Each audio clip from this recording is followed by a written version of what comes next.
On this video we're taking a look at our NBA best bets for the games that are happening on Sunday, April 3, 2022. Welcome back to High Stakes, let's get straight into it. Also, don't forget to subscribe to get notified as soon as we release these sport prediction videos, and if you would like more betting tips and predictions then check out our Patreon in the link down below. Our new Patreon is a way for us to help you improve your chances of making more money. 5 plans are available for each and every one of you. You can get 30 extra betting picks all the way up to 500 extra betting picks per month. Stop wasting hours of your time searching for bad betting picks that ends up costing you a lot of money. Join the High Stakes Patreon now and get the best betting picks. Houston Rockets vs Minnesota Timberwolves. Minnesota minus 12.5 points. And here is why. Minnesota is averaging 115.5 points per game. They scored 136 points in their last game, making 50% of their field goals and 47.5% of their three-pointers. Karl Anthony Towns led the way for Minnesota with 32 points and 9 rebounds. D'Angelo Russell finished with 24 points, 3 rebounds, and 4 assists, while Anthony Edwards added 18 points, 8 rebounds, and 7 assists. Minnesota has struggled defensively, giving up 112.6 points per game. They gave up 130 points in their last game and won't win too many games if they don't do a better job. Houston is averaging 109.4 points per game. They scored 117 points in their last game, making 42.3% of their field goals and 37.8% of their three-pointers. Jalen Green led the way for the Rockets with 33 points and 8 rebounds. Kevin Porter Jr. finished with 27 points, 4 rebounds, 11 assists, and 4 steals, while Garrison Matthews added 22 points, 2 rebounds, and 2 assists. Houston has struggled defensively, giving up 117.8 points per game. They gave up 122 points in their last game and will need to do a better job if they want to win this game. The Timberwolves are keeping an eye on Malik Beasley, who is listed as day-to-day for this one, while the Rockets have ruled out Eric Gordon, Christian Wood and Dennis Schroeder again. The Timberwolves are still battling for playoff positioning, while the Rockets are dead last in the Western Conference standings, so while the line is a little hefty for a road team, I think the Timberwolves come out firing and get the much-needed win in this spot.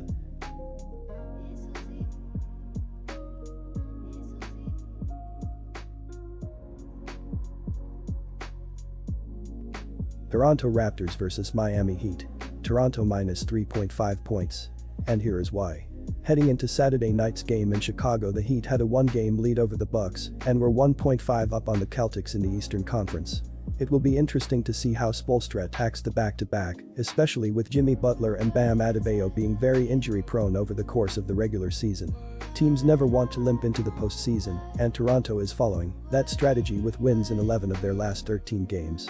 The Raptors are playing solid on both ends of the court, scoring at least 115 points in 4 of the past 5, while their defense has held 4 of the last 5 opponents to 104 points or less. The Miami Heat have been in decent form as they've split their last 8 games, and they will be aiming for a 4th straight victory after routing the Bulls in a 127-109 road win last night. Jimmy Butler led the team with 22 points, 7 rebounds and 6 assists. Kyle Lowry and Tyler Herro each scored 19 points, while Bam Adebayo tallied 16 points with 7 rebounds and 3 assists on 7 of 9 shooting. As a team, the Heat shot 53% from the field and an efficient 17 of 34 from the three-point line as they poured in 66 points in the first half to take the early lead before they went on a 13-4 run in the third quarter to push the lead out to 21 points in this one. The Toronto Raptors have quietly been one of the hottest teams in the league as they've reeled off 11 wins in their past 13 games, and they will be aiming for a 6th straight victory after blowing past the Magic in a 102-89 road win on Friday. Scotty Barnes and Fred VanVleet each scored 19 points, Gary Trent Jr. added 17 points, while Pascal Siakam chipped in with 16 points, 11 rebounds and 3 assists. As a team, the Raptors shot just 41% from the field and 13 of 42 from the three-point line as they took control of the contest early and built a 13-point halftime lead before they clamped down defensively and held the Magic to just 17 points in the third quarter to push the lead out to 22 points. The Heat look to have moved on from their recent struggles, and they looked great in last night's easy win over the Bulls, but the Raptors have really been flying under the radar lately, and they are deserved favorites at home in this spot. It's hard to split these two teams, but the Heat are playing this one on 0 days rest, so I lean towards the Raptors to get the win and cover in a close one.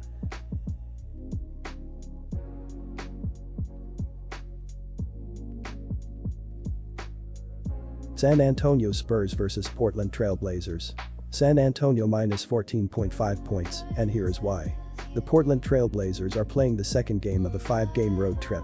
They continue to have trouble down the final stretch of the regular season due to a depleted lineup and poor defensive play. They have now dropped 6 consecutive games overall after a 130-111 road loss to the Spurs team on Friday night. They have only covered the points in 1 out of their last 5 games. Drew Eubanks has been one of the few bright spots recently, sinking over 20 points in 2 out of his last 3 games. The 25-year-old power forward scored 20 against the Spurs in the meeting a few weeks ago and is averaging 14 PPG and 8.7 RPG. Brandon Williams has scored double digits in 4 straight games. The 22-year-old rookie enters with an average of 14 PPG. Ben McLemore is playing well, registering an average of 11 PPG last month. The veteran shooting guard has filed an average of 9.5 PPG. The San Antonio Spurs conclude a 3-game homestead in this one. These are big games considering the Spurs are 10th overall in the conference, which is the final spot for the play-in round. San Antonio was labeled 13-point favorites in Friday's home win against Portland. They have been a reliable team to back, covering the spread in 5 out of their last 6 bouts. Dejounte Murray did not play in Friday's victory due to illness. The 25-year-old point guard scored 28 points in the win against Portland on March 23 and is sporting an average of 21.2 PPG and 9.3 APG. Keldon Johnson has now eclipsed 20 points in 4 out of his last 5 games. The 22-year-old small forward has increased his season average to 16.7 PPG and 6.1 RPG. Jakob Poeltl has 2 double-doubles in his last 4 clashes. The veteran center has recorded an average of 13.4 PPG and 9.2 RPG. The San Antonio Spurs have been in fine form as they've won 5 of their last 6 games, and they will be looking to stay hot after blowing past the Trailblazers on Friday.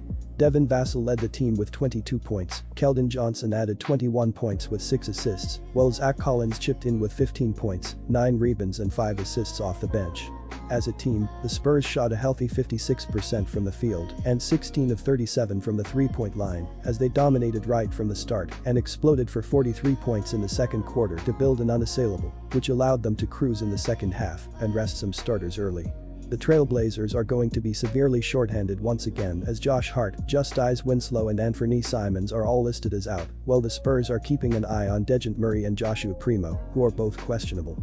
The Spurs faced little resistance in their big win over the Trailblazers on Friday, and I'm expecting a similar result in this one, as the Spurs should have more than enough depth to get the job done at home again.